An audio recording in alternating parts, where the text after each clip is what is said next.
तो हेलो दोस्तों, आप सभी का स्वागत है मेरे इस चैनल पर। उम्मीद है आप पुराना वीडियो देख रहे होंगे, पढ़ाई कर रहे होंगे और ज़्यादा समय नहीं है, 7 से 8 महीना, लगभग 8 महीना। लेकिन हमें 8 महीना तक पढ़ाई नहीं करना है। हमारा जो सिलेबस है वो 8 महीने से पहले पूरा होना चाहिए। लगभग लगभग 5, साढ़े 5, 6 महीने में हमारा कोर्स खत्म होना चाहिए।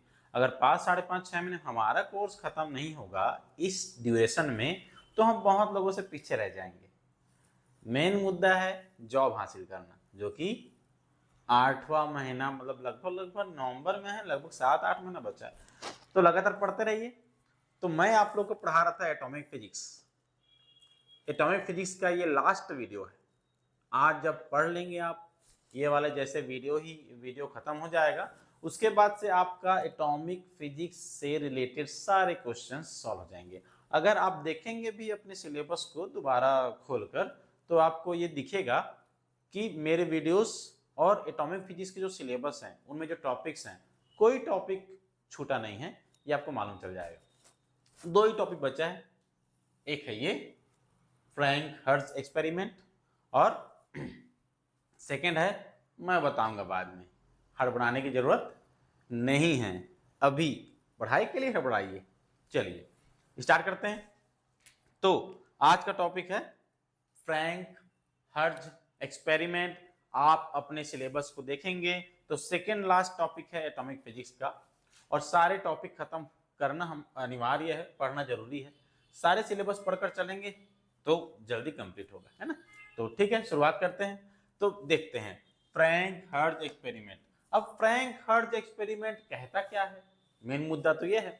तो कहता यह है कि अभी तक, जैसे कि हम हाइड्रोजन स्पेक्ट्रा पढ़े, याद होगा थोड़ा बहुत, है ना। अगर पूरा पढ़ लिए हो तो अच्छे से याद होगा। ये देखिए, ऐसा ऐसा कुछ बनाए थे जिसमें ऊपर से ऐसा इलेक्ट्रॉन जंप करते थे, है ना। ऐसा अगर आप सभी को याद है, तो ये क्या करता था, एनर्जी रिलीज करता था। ठीक है, ये जो आप लेवल देख रहे हैं इसको बोलते हैं एनर्जी लेवल। क्या कहते हैं? Energy level. और इसके इसके बीच का जो डिस्टेंस है, ये इसको कहते हैं एनर्जी गैप। एनर्जी गैप, ठीक है। इसके बीच का जो आप लोगों को गैप दिख रहा है उसको बोलते हैं एनर्जी गैप। लेकिन ध्यान रहे, जब हाइड्रोजन स्पेक्ट्रा पढ़े थे तो देखे होंगे कि ये जो डिस्टेंस है वो कम, उससे ये थोड़ा ज्यादा, उससे ये थोड़ा और ज्यादा, ऐसा बना हुआ था। अगर याद नहीं आ रहा है तो दोबारा उसमें जाइए, पढ़ाई कीजिए, समझ में आएगा। ठीक है। तो मेरा उद्देश्य, मतलब मेरा नहीं, फ्रैंक हर्ट्ज का उद्देश्य ये था कि उनको ये प्रूव करना था कि जो लेवल अलग अलग दिखाई दे रहे हैं, जैसे कि एटम, जैसे कि न्यूक्लियस है, न्यूक्लियस के चारों तरफ जो ऑर्बिट होते हैं वो ऐसा होते हैं, अलग अलग लेवल होते हैं। इसी एनर्जी लेवल को हम सीधा सीधा दिखा रहे थे हाइड्रोजन स्पेक्ट्रा में। तो ये जो अलग अलग लेवल आपको दिखाई दे रहा है, इसको बोलते हैं डिस्क्रीट एनर्जी लेवल्स। क्या कहते हैं? Discrete energy level. ठीक है। तो डिस्क्रीट एनर्जी लेवल रियल में होता है कि नहीं, ये चेक करना था। ठीक है, पहला पहला दूसरा वर्ड है क्वांटाइजेशन। हिंदी में बोलते हैं क्वांटीकरण। क्वांटाइजेशन मतलब क्या होता है, मान लो कि इस वाले लेवल का एनर्जी ई है, ई, तो इसका एनर्जी होगा 2E, इसका एनर्जी होगा 3E। अगर ऐसा होता है, अगर कि एनर्जी का इंटीजर मल्टीपल हो 1, 2, 3, मतलब E, 2E, 3E, 4E, ऐसा, मतलब एनर्जी डिफरेंस सेम हो गया। एक प्रकार से देखा जाए तो एनर्जी डिफरेंस सेम हो गया। अगर ऐसा होता है उसे बोलते हैं क्वांटाइजेशन। ठीक है। जैसे कि आप जानते हैं Q charge is equal to NE, ये अभी पढ़ाया नहीं हूं मैं, जब स्थिर वैद्युत पढ़ाऊंगा, है ना, तब इसकी बात होगी। अभी इसके बारे में बात नहीं करेंगे, बस सुनते जाइए कि जो चार्ज होता है वो क्वांटाइज्ड होता है, जहां n का वैल्यू होता है 1, 2, 3 एंड सो ऑन। तो ये क्वांटाइज्ड होता है। क्वांटाइज्ड मतलब आपको मालूम है कि सोडियम के पास कितने इलेक्ट्रॉन होते हैं? 11, है ना, मैग्नीशियम के पास 12। अच्छा, ऐसा कोई एलिमेंट है क्या जिनके पास 11.5 चार्ज हो? नहीं होता। ये इंटीजर मल्टीपल में होते हैं, हिंदी में बोले तो पूर्णांक, है ना, पूर्णांक होते हैं, ठीक है। तो पूर्णांक होता है तो जिसमें जिसका एनर्जी, जिसका वैल्यू पूर्ण गुणज हो, मतलब इंटीजर हो, 1 2 3 के मल्टीपल में हो, उसको बोलते हैं क्वांटाइजेशन, ठीक है। और दूसरा वर्ड क्या है? डिस्क्रीट, कि अगर अलग अलग है तो डिस्क्रीट। तो डिस्क्रीट एनर्जी लेवल होते हैं और क्वांटाइजेशन होते हैं। तो ठीक है, यहां तक आप सभी को समझ में आ चुका है, लेकिन इसके बाद मैं एक और बात कहना चाहूंगा कि इस लेवल को अगर मैं ऐसा दिखा दूं, डिस्क्रीट एनर्जी लेवल को, और यहाँ पे एक इलेक्ट्रॉन है, अब मैं इसको एनर्जी देता हूँ, एनर्जी इसको मिला, तो ये कहाँ जंप करेगा?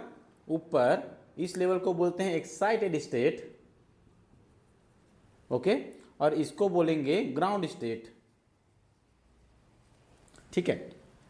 अब यहां से जंप करके अगर यहां जाना है, उसके लिए जरूरी क्या है कि जितना एनर्जी गैप है, इसको क्या बोलते हैं? Energy gap. अभी जस्ट बताया था, जितना एनर्जी गैप है, मतलब जितना एनर्जी की जरूरत है यहां से यहां तक जंप करने के लिए, उतना एनर्जी आप दोगे तो ये इलेक्ट्रॉन उस एनर्जी को लेगा और ऊपर जंप करेगा और यहां पे आ जाएगा, ठीक है। लेकिन अगर ये जो एनर्जी आप दे रहे हैं इसका वैल्यू कम है, किससे कम है? एनर्जी गैप से। ये जो गैप है, इस गैप, ये जो गैप है एनर्जी गैप, उस गैप का एनर्जी कितना है? जितना भी हो उतना ही एनर्जी आप दोगे तो ये लेगा, ठीक है, ठीक है।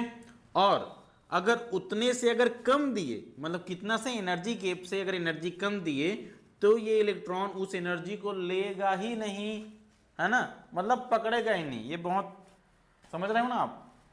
इसका भी ईगो है, इसको जितना जितना चाहिए उतना ही लेगा, ना कम ना ज्यादा, ठीक है। तो इस बात को याद रखना, कम हुआ तो एनर्जी लेगा ही नहीं, ठीक है। ज्यादा हुआ तो एनर्जी जितना चाहिए उतना लेगा, बाकी एक्स्ट्रा है, ठीक है, ध्यान रखें। अब सुनो, मैं इसको मिटा रहा हूं, ठीक है। अब स्टार्ट करते हैं हम लोग फ्रैंक हर्ट्ज एक्सपेरिमेंट। अब फ्रैंक हर्ट्ज एक्सपेरिमेंट क्या बोलता है? देखो, फ्रैंक हर्ट्ज एक्सपेरिमेंट, वो अपना एक्सपेरिमेंट करके ये प्रूव दिया कि जो एनर्जी लेवल्स होते हैं एटम के, वो क्वांटाइज्ड होते हैं। क्वांटाइज्ड का मतलब समझा चुका हूं कि एक लेवल का एनर्जी जितना है उसका 2 गुना ऊपर का होगा, उसका 3 गुना ऊपर का होगा, उसका 4 गुना ऊपर का होगा, ठीक है। इसे बोलते हैं क्वांटाइजेशन। तो क्वांटाइज्ड होते हैं एटम का एनर्जी लेवल। इसे कौन प्रूफ किया?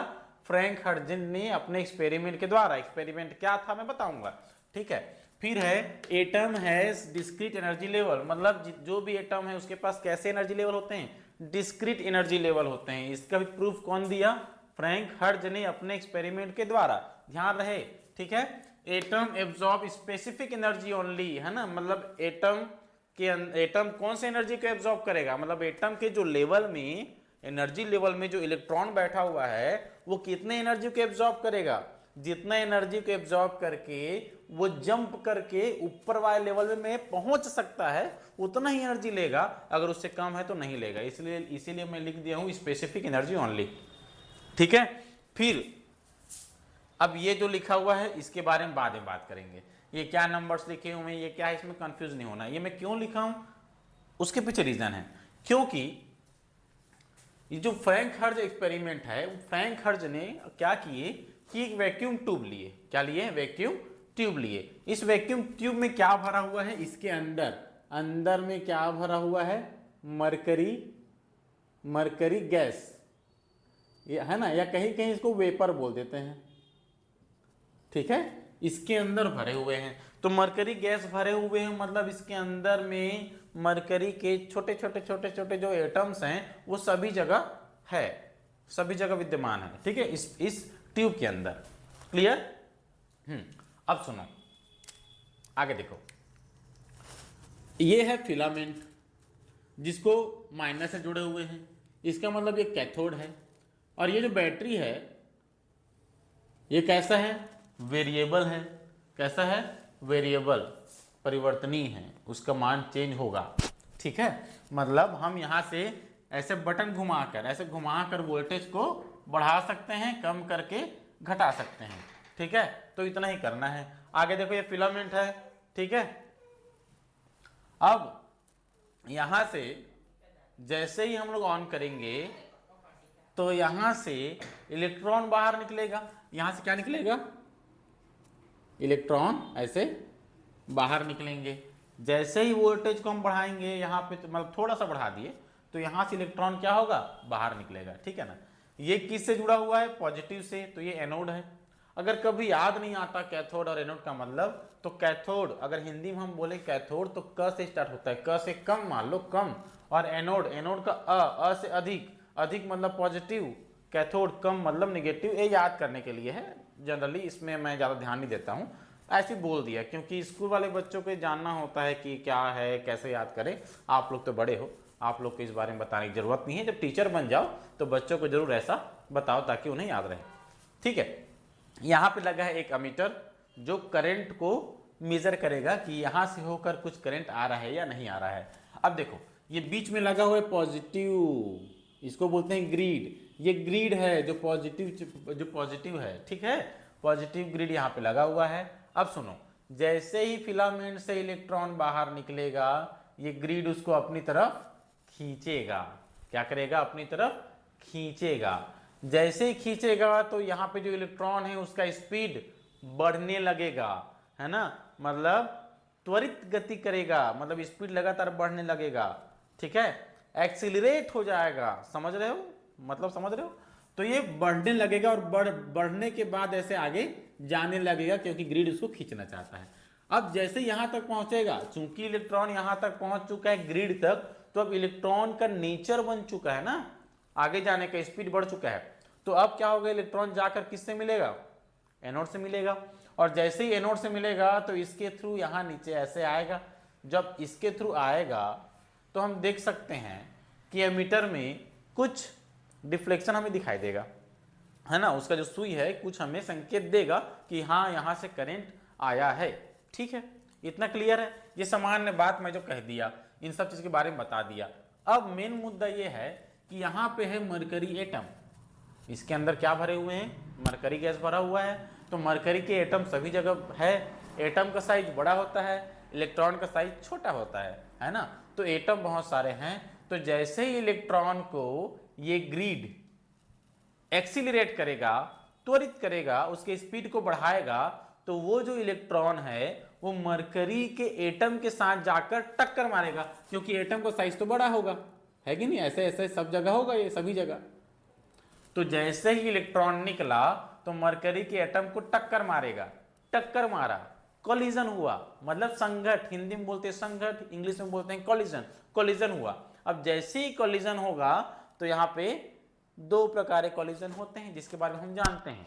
आप नहीं जाने हैं तो जान जाएंगे, क्योंकि इसके बारे में पढ़ाया नहीं हूं। जब पढ़ाऊंगा तो अच्छे से जान जाओगे, लेकिन अभी फिर भी मैं एक दो बातें इस बारे में बताना चाहूंगा कि जैसे ही कोलिजन होता है तो कोलिजन दो प्रकार के होते हैं, एक होता है इलास्टिक, एक होता है इनइलास्टिक। अगर मैं यहां पे लिख दूं तो देखो, पहला पॉइंट इलास्टिक। इलास्टिक मतलब प्रत्यास्थ, ठीक है, प्रत्यास्थ संघट, इलास्टिक कोलिजन। इलास्टिक कोलिजन में क्या होता है, एनर्जी, ठीक है, प्लस मोमेंटम, ये दोनों के दोनों क्या होते हैं, कंजर्व होते हैं, मतलब संरक्षित होते हैं। ठीक है, संरक्षित होते हैं।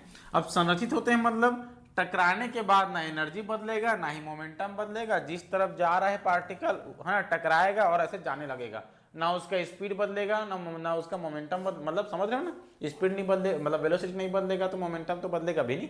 तो एनर्जी और मोमेंटम दोनों कंजर्व होते हैं। और दूसरा होता है इनइलास्टिक, मतलब अप्रत्यास्थ, है ना, इनइलास्टिक। ठीक है, इनइलास्टिक कोलिजन, इसमें क्या होता है, एनर्जी मोमेंटम, ठीक है। तो मोमेंटम जो होता है वो कंजर्व होता है, लेकिन एनर्जी कंजर्व नहीं होता है। यही है दो मुद्दा। तो इसमें अगर देखने लायक बात है कि मोमेंटम दोनों में कंजर्व है, तो हम बात किसकी करेंगे? एनर्जी की बात करेंगे। प्रत्यास्थ मतलब इलास्टिक में एनर्जी कंजर्व है, इन इलास्टिक में एनर्जी कंजर्व नहीं है। ठीक है, इतना ही ध्यान रखें। इसी कॉन्सेप्ट को लेकर हम आगे चल रहे हैं। अब देखो, जैसे ही इलेक्ट्रॉन गया मरकरी के एटम से टकराया, मरकरी के एटम से टकराएगा तो दो प्रकार के कॉलिजन होंगे, एक इलास्टिक और एक इनइलास्टिक। ठीक है, तो अब मेन चीज जो जानने लायक बात है वो ये है जानने लायक बात कि जो मरकरी है, मरकरी के जो एनर्जी लेवल्स है, ठीक है, उनका यह है फर्स्ट एक्साइटेड स्टेट, है ना। तो इन दोनों को बीच का जो एनर्जी गैप होता है वो होता है 4.9, ठीक है, 4.9 इलेक्ट्रॉन वोल्ट। ठीक है, 4.9 इलेक्ट्रॉन वोल्ट कितना होता है? 4.9 इलेक्ट्रॉन वोल्ट। क्लियर बात है। सेकेंड वाला होता है ना, ये देखो क्या लिखा हूं मैं, 9.8 इलेक्ट्रॉन वोल्ट। इसी प्रकार थर्ड वाला के लिए मैं यहां लिख दिया हूं। तो ये होता है। अब जब हम यहां से वोल्टेज को बढ़ाकर इलेक्ट्रॉन को आगे जाने दिए तो इलेक्ट्रॉन को वोल्टेज मिला है किससे? यहां से। वो जो वोल्टेज है उसका वैल्यू 4.9 से अभी कम है। कम समझ गए? कम मतलब इस गैप से कम, और गैप से कम होता है तो अभी जस्ट बताया था कि जो भी इलेक्ट्रॉन होगा वो एनर्जी को पकड़ेगा ही नहीं। जब पकड़ेगा ही नहीं तो ये जो इलेक्ट्रॉन है मरकरी एटम से टकराएगा, तो टकराने के बाद अपना एनर्जी नहीं खोएगा, जितना एनर्जी है उतना बरकरार रहेगा। मतलब इलास्टिक कॉलिजन हुआ, और इलास्टिक कॉलिजन की वजह से वो जो इलेक्ट्रॉन है वो सीधा सीधा आगे जाकर एनोड के पास जाएगा, और यहाँ से हमें करंट दिखना शुरू हो जाएगा स्टार्टिंग में। और जैसे जैसे हम वोल्टेज को बढ़ाते जाएंगे इलेक्ट्रॉन का वोल्टेज बढ़ते जाएगा, है ना, एनर्जी बढ़ते जाएगा। और जैसे ही बढ़ते बढ़ते उसकी एनर्जी कितना हो जाए? 4.9 कितना हो जाए? 4.9 इलेक्ट्रॉन वोल्ट हो जाता है। तब जो मरकरी एटम है ना, उसमें उसका जो इलेक्ट्रॉन है वो क्या कर लेता है? इलेक्ट्रॉन को पकड़ लेता है। सॉरी, वहाँ मरकरी का जो इलेक्ट्रॉन है एटम का, वो एनर्जी को पकड़ लेता है। किसकी एनर्जी को? इलेक्ट्रॉन की एनर्जी को। तो जैसे ही इलेक्ट्रॉन अपना एनर्जी दे देगा, ठीक है, तो 4.9 इलेक्ट्रॉन वोल्ट इलेक्ट्रॉन है ना, 4.9 इलेक्ट्रॉन वोल्ट ये किसका एनर्जी है? इलेक्ट्रॉन का। इलेक्ट्रॉन के पास है, वो जाकर टकराया हीलियम मरकरी से, मरकरी को अपना एनर्जी दे दिया तो इलेक्ट्रॉन के पास कोई एनर्जी नहीं बचा, मतलब थक गया मतलब वो आगे जाएगा ही नहीं, क्योंकि उसके पास एनर्जी है ही नहीं अब आगे जाने के लिए। ठीक है, जब आगे वो जाएगा नहीं तो पूरा किसको मिल गया? समझ गए? तो 4.9 वोल्ट के बाद जो भी इलेक्ट्रॉन रहेगा वो हीलियम से मरकरी से टकराएगा, और टकराने के कारण अपना एनर्जी खो देगा, और खोने की वजह से इलेक्ट्रॉन आगे नहीं बढ़ पाएगा। आगे नहीं बढ़ेगा तो यहां से करंट फ्लो नहीं होगा, धीरे धीरे क्या हो जाएगा? ड्रॉप हो जाएगा, जीरो। तो देखो, जब 4.9 वोल्ट था तब ये लगातार तुमको हाई पिक दिखाई दे रहा होगा, और 4.9 वोल्ट से जैसे हम वोल्टेज को बढ़ाएं, जब कम था तो नीचे था, है ना, जब 4.9 तक गया तो हमको हाई पिक मिला। क्लियर बात है? तो यहां से आप समझ पा रहे होगे, यहां से हमें करंट नहीं दिखाई देगा। 4.9 इलेक्ट्रॉन वोल्ट हमें एनर्जी, है ना, मिल चुकी है। किसका? इसका। अब ये हमें कैसे मालूम चला कि फर्स्ट एक्साइटेड एनर्जी मरकरी का 4.9 इलेक्ट्रॉन वोल्ट होता है? कैसे मालूम चला? क्योंकि जब इलेक्ट्रॉन मरकरी एटम से टकराया होगा तो टकराने के बाद अपने एनर्जी जब दिया होगा तो अपने एनर्जी लेकर ऊपर गया होगा, और ऊपर वो कितने समय तक रह सकता है? 10⁻⁻8 सेकंड तक रह सकता है। इतने सेकंड के बाद वापस वो नीचे आएगा। नीचे जब गिरेगा तो फिर अपना एनर्जी रिलीज करेगा रेडिएशन के फॉर्म में। तो रेडिएशन क्या होगा? बाहर निकलेगा। बाहर जो निकलेगा उसका वेवलेंथ देखेंगे, उसका वेवलेंथ इतना हमें डिटेक्ट हो रहा है, इतना हमें मिल रहा है। अगर इतना मिल रहा है तो E बराबर एच न्यू फॉर्मूला होता है, एच न्यू बराबर होता है C/λ। अब यहाँ पे अगर हम एच सी और लेमडा वैल्यू रख दे तो एनर्जी भी निकलता जाती है 4.9। या फिर हम इसको ऐसा कर दे, लेमडा किधर ले आओ, HC/E, का वैल्यू यहाँ रख दूँ, लेमडा का वैल्यू निकल जाएगा ये। ठीक है, इतना बात क्लियर हो गया होगा। ठीक है, तो इतना ही था। और अब 4.9 के बाद जैसे ही हम वोल्टेज को बढ़ाएंगे तो बढ़ा हुआ वोल्टेज फिर से इलास्टिक कोलिजन होगा, इलेक्ट्रॉन फिर से जाने लगेगा। ठीक है, फिर से जाने लगेगा तो करंट फिर से आपको देखने मिलेगा। और जैसे ही 9.8 के पास जाएगा, क्योंकि करंट हमको मिल रहा था ना, तो करंट बढ़ते हुए जाएगा। देखो करंट बढ़ रहा है वोल्टेज बढ़ाने पर, तो बढ़ते हुए जाएगा। जैसे ही 9.8 वोल्ट हो जाएगा किसका, इलेक्ट्रॉन का, तब फिर से मरकरी से टकराएगा और मरकरी को फिर से अपना एनर्जी दे देगा। एनर्जी देने की वजह से उसका इलेक्ट्रॉन जंप कर जाएगा और जंप करके जब वापस आएगा तो फिर से एनर्जी रिलीज करेगा। कितना एनर्जी रिलीज करेगा, कितने वेवलेंथ का करेगा, एनर्जी में बता चुका हूँ 9.8 इलेक्ट्रॉन वोल्ट। फॉर्मूला यहाँ पे रखो 9.8 है ना, इलेक्ट्रॉन वोल्ट है ना, तो इलेक्ट्रॉन वोल्ट का वैल्यू पता ना कितना होता है। इलेक्ट्रॉन वोल्ट है तो 1.6 10⁻⁻19 अगर हम लिख दें तो ये इलेक्ट्रॉन वोल्ट जो है वोल्ट हो जाएगा। ठीक है, इसको बस याद रखिएगा, ऐसे ही मैं दिखा दिया हूँ। ठीक है, अब देखो यहाँ वैल्यू रखना 9.8 और 9.8 रखने के बाद लेमडा देखना कि कितना वेवलेंथ आ रहा है। ये आप लोग का होमवर्क है, आप लोग कमेंट में बताएं है ना कि इस लेमडा का वैल्यू कितना आया। ठीक है, लेमडा का वैल्यू कितना आया आप लोग कमेंट में बताएंगे। ठीक है ना, 9.8 रखकर, और उसके बाद फिर से जैसे ही 9.8 है 8 होगा, मरकरी पूरा एनर्जी ले लेगा, आगे इलेक्ट्रॉन नहीं जा पाएगा, तो यहाँ फिर से करंट नहीं दिखेगा, तो फिर से ड्रॉप हो जाएगा। फिर जब वोल्टेज बढ़ाएंगे धीरे धीरे बढ़ने लगेगा। ठीक है, जिस समय मरकरी एनर्जी ले रहा था वहाँ पे इन इलास्टिक कोलिजन हो रहा था। जब मरकरी एनर्जी नहीं ले रहा था इलेक्ट्रॉन से तो वो इलास्टिक कोलिजन हो रहा था। इन सब बातों को याद रखें। फर्स्ट एक्साइटेड स्टेट जो है ना, उसका एनर्जी है कितना, 4.9 इलेक्ट्रॉन वोल्ट। किसका, मरकरी का, क्योंकि फ्रैंक हर्ट्ज ने मरकरी का उपयोग किया था इसमें। ठीक है, जो एनर्जी लेवल होते हैं वो क्वांटाइज्ड होते हैं, जो एटम होते हैं उसके पास डिस्क्रीट एनर्जी लेवल होता है। जो एटम के जो लेवल होते हैं वो स्पेसिफिक एनर्जी को ही पकड़ते हैं। जितना एनर्जी गैप है उतना एनर्जी दोगे तो फिर वो ले लेगा, उससे कम दोगे तो वो नहीं ले पाएगा। इसी को प्रूव किया फ्रैंक हर्ट्ज ने, और यहाँ से फिर प्रूव हुआ कि डिस्क्रीट और क्वांटाइजेशन है ना, दोनों के बारे में। तो यही है फ्रैंक हर्ट्ज एक्सपेरिमेंट। तो यहाँ तक समझ गए फ्रैंक हर्ट्ज एक्सपेरिमेंट। उसमें जो पॉइंट बताया था 1 2 3 उसको याद रखना। एक्साइटेड एनर्जी याद रखना 4.9 और 254 है ना, जो मैं लिखवाया था उसे याद रखना, क्योंकि डायरेक्ट क्वेश्चन में आ जाता है। मरकरी यूज किए थे वो सब याद रखना वैक्यूम ट्यूब में। ठीक है, अब इसके बाद लास्ट टॉपिक आता है कि बोर का द्वितीय अभिक्रित, मतलब बोर का जो सेकेंड एजम्पशन था है ना, बोर का सेकेंड हाइपोथेसिस जो था, क्या बोलता था बोर कि इलेक्ट्रॉन उन्हीं कक्षाओं पर घूमेगा, उन्हीं कक्षाओं के चारों तरफ घूमेगा है ना, उन्हीं ऑर्बिटल पर रिवॉल्व होगा, जिसके लिए एंगुलर मोमेंटम का वैल्यू h/2π का पूर्ण गुणज होता है। मतलब सेकेंड है ना, बोर का सेकेंड है ना हाइपोथेसिस क्या कहता है कि एंगुलर मोमेंटम जो होता है वो NH क्रॉस होता है, मतलब n h/2π होता है। ठीक है, यही है एंगुलर मोमेंटम। ठीक है, क्या बोलता है, उन्हीं कक्षाओं के चारों तरफ घूमेगा जिसके लिए एंगुलर मोमेंटम का वैल्यू h/2π का पूर्ण गुणज हो, है ना, मतलब इंटीजर मल्टीपल हो, जहां n का वैल्यू 1 2 3 ऐसा हो। इसी को बोलते हैं क्वांटाइजेशन, जो पहले बता चुका हूं। ये होगा, ये बोर ने बोला। तो डी ब्रॉगली आया और डी ब्रॉगली इसको प्रूफ करने का प्रयास किया।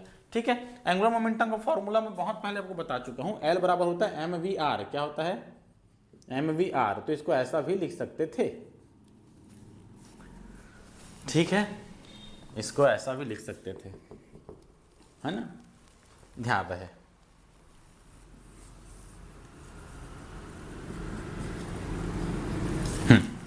अब चलते हैं।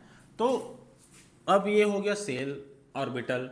ठीक है, एक इलेक्ट्रॉन है ना, वो भाग रहा है, ऐसा घूम रहा है इस साइड ऐसे ऐसे, या इधर घूम रहा होगा, जिधर आपकी इच्छा है उधर घुमा लो। ठीक है, अब इलेक्ट्रॉन घूम रहा है, बढ़िया रिवॉल्व हो रहा है। तो डी ब्रॉगली आया। डी ब्रॉगली बोला था, डी ब्रॉगली रूल क्या है हम पढ़े नहीं हैं, पढ़ेंगे, लेकिन बता देता हूँ उसका डेफिनेशन कि कोई भी छोटा पार्टिकल होगा, कोई भी सूक्ष्म पार्टिकल होगा, वो जब स्पीड में होगा, अच्छा खासा स्पीड में होगा, ठीक है, तो उसके साथ एक वेव एसोसिएट होगा। वेव एसोसिएट होना मतलब तरंग संबद्ध होगा। तरंग संबद्ध होगा मतलब जैसे कि थर्मोकोल, आप थर्मोकोल पकड़ो, ठीक है, जोरदार घुमाकर फेंको।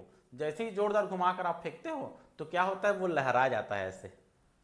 तो क्या थर्मोकोल तरंग है क्या? नहीं, लेकिन तरंग की तरह बिहेव किया ना। समझ आ रहा है मेरी बातें? वैसे ही जो पार्टिकल होते हैं, छोटे पार्टिकल होते हैं, वो जब बहुत ज़्यादा स्पीड में होते हैं तो वेव की तरह मोशन करते हैं। ठीक है, वेव की तरह, ठीक है, उसके प्रॉपर्टीज आ जाते हैं। क्लियर बात है? इसीलिए बोलते हैं कि उसके साथ एक तरंग संबद्ध है। ठीक है, तरंग जैसा प्रॉपर्टी शो कर रहा है। क्लियर? तो उसके हिसाब से अगर इलेक्ट्रॉन किसी ऑर्बिटल पर, है ना, घूम रहा है तो वो कुछ इस प्रकार से मोशन करना चाहिए। ठीक है, करता भी है, ये रियल भी है। ठीक है, प्रूफ है इसका। अब देखो उन्होंने क्या बोला कि अगर n इक्वल टू 1 है, 1 मतलब सिर्फ एक सेल है, एक सेल, तो ऑर्बिट आपको दिखाई नहीं देगा। एक्चुअल में होता है क्या? ऐसा कोई रास्ता बना होता है क्या जहाँ इलेक्ट्रॉन घूम रहा हो? रास्ता तो होता नहीं है। ठीक है, बस एक न्यूक्लियस होता है, जैसे हमारा सूर्य है, और इलेक्ट्रॉन ऐसे घूमेगा, जैसे कि पृथ्वी घूम रहा है, पृथ्वी के चारों तरफ चंद्रमा घूम रहा है, तो उसका कोई रास्ता तो नहीं बना है ना कि इसी रास्ते में जाना है। ठीक है, वो इनविजिबल रास्ते बने हुए हैं जिसको हम ऑर्बिटल कहते हैं, कक्षाएं कहते हैं, है ना। ठीक है, और चूंकि ये सब बड़े बड़े हैं, चंद्रमा पृथ्वी बड़े बड़े हैं, तो नॉर्मल घूमते हैं, लेकिन छोटे छोटे हैं तो वेव की तरह घूमेंगे। तो n इक्वल टू 1 है तो अगर न्यूक्लियस यहाँ पे है तो पार्टिकल वेव की तरह ऐसे मोशन करेगा। ठीक है, अगर n इक्वल 2 है, ये मैं गलत कर दिया, n इक्वल 1 है, n इक्वल 2 है, ऐसा। ठीक है, वेव की तरह। n इक्वल 3 है तो ऐसे ऐसे ऐसा, बीच में न्यूक्लियस। ठीक है, वो लहरा जाता है इस प्रकार से। तो इसी को प्रूव करने के लिए मैं n इक्वल टू 1 मतलब इसके बारे में बात करता हूँ, ये जो बना दिया हूँ। ठीक है, तो वेव की तरह कैसे करेगा? बिहेव करेगा। बात ठीक है, यहाँ तक समझ में आ गया होगा। ठीक है, आप सभी को। अब इसके मैं आगे बढ़ता हूँ। इसे प्रूव करना है, इसे प्रूव किया कौन? डी ब्रॉगली ने। तो कैसा था देखो, देखो है ना, एन लेमडा बराबर होता है 2 पाई आर एन। देखो जब कोई भी इलेक्ट्रॉन एक चक्कर लगाएगा, एक चक्कर मतलब n इक्वल टू 1 में रहेगा, पहला में n इक्वल टू 1 में, तो एक तरंग दैर्ध्य। ठीक है, कितना उसका जो वेव होगा, वेवलेंथ होगा, कितना होगा? 1। मैं वेवलेंथ लिख रहा हूँ। ठीक है, देखना, lambda is equal to pi r. अब अगर ऐसी बढ़ेगा 2 होगा तो सेकेंड रेडियस, 3 होगा तो थर्ड रेडियस। ठीक है, इसी प्रकार n है तो n वाला ऑर्बिट का रेडियस। मैं ऐसा कर लिया हूं, नहीं भी करते तो भी चलता। अभी हमारे एकदम ज़्यादा अंदर तक नहीं घुसना है, समय बहुत ज़्यादा हो रहा है। ठीक है, तो n lambda is equal to 2 pi r इतना होगा। अब डी ब्रॉगली क्या बोलता है? Lambda is equal to h upon m v. ये तो पता ही होगा, इसको यहाँ पे लाकर रख देते हैं, तो n into h upon m v is equal to 2 pi r. ठीक है, एम वी को मैं उधर ले जा रहा हूँ। ठीक है, यहाँ पे पहले से कौन मौजूद है? आर, है ना। यहाँ क्या क्या बच गया? 2 पाई बचा हुआ है, तो 2 पाई, ये 2 पाई यहाँ नहीं रहने देते। देखो ऐसा करेंगे, देखना है, ये एम वी उधर गया, आर वहीं है, एम वी आर हो गया, ये 2 पाई इसके नीचे में आएगा, एन वहीं है, एच अपॉन 2 पाई। ये समझ में आ गया होगा, 2 पाई इधर आया, एम वी उधर गया, बस ऐसे पटाख लिख दिया हूँ। एम वी आर मतलब पता है एल, और एच अपॉन 2 पाई मतलब होता है एच क्रॉस। तो यहाँ से आप देख पा रहे हैं कि सेकेंड वाला हाइपोथेसिस था बोर का, जो कि डी ब्रॉगली ने अपने कॉन्सेप्ट से प्रूव कर दिया। ठीक है, यही था बस, और ज़्यादा कुछ नहीं है। n इक्वल टू 1 तो एक वेवलेंथ, 2 तो 2 लेमडा, 3 तो 3 लेमडा, 4 तो 4 लेमडा। याद रखना है आप सभी को। ठीक है, 2 पाई आर मतलब एक रेडियस, याद रखेंगे। ठीक है, तो यहाँ तक है, यहीं तक ये दोनों टॉपिक हुआ। आपको समझ में आ गया होगा, नहीं आया होगा तो कमेंट कर दें। थोड़ा सेहत डाउन है, सेहत डाउन होने की वजह से थोड़ा अच्छे से मैं आप लोग को समय नहीं दे पा रहा हूँ। अब इसके हिसाब से जितना हम लोग पढ़ लिए उनके, है ना, उसके हिसाब से हमारा एटॉमिक फिजिक्स खत्म होता है। ठीक है, और अब शुरू होगा न्यूक्लियर फिजिक्स। तो नेक्स्ट वीडियो होगा न्यूक्लियर फिजिक्स का, और न्यूक्लियर फिजिक्स फिर धीरे से खत्म करेंगे, और इसी प्रकार हम कंटिन्यू चलते रहेंगे। आप लोग पढ़ते रहिए, व्यस्त रहिए, मस्त रहिए, और अच्छे से पढ़िए, योजनाबद्ध तरीके से पढ़िए, क्योंकि इस बार अगर लेक्चरर का पोस्ट आया, जो कि आने ही वाला है, उसके बाद से पता नहीं कब आएगा, अनिश्चित काल, हमको नहीं मालूम। तो तो इसीलिए हमें सक्सेस अभी लेना है, और अभी लेना है तो ज़्यादा मेहनत करना पड़ेगा।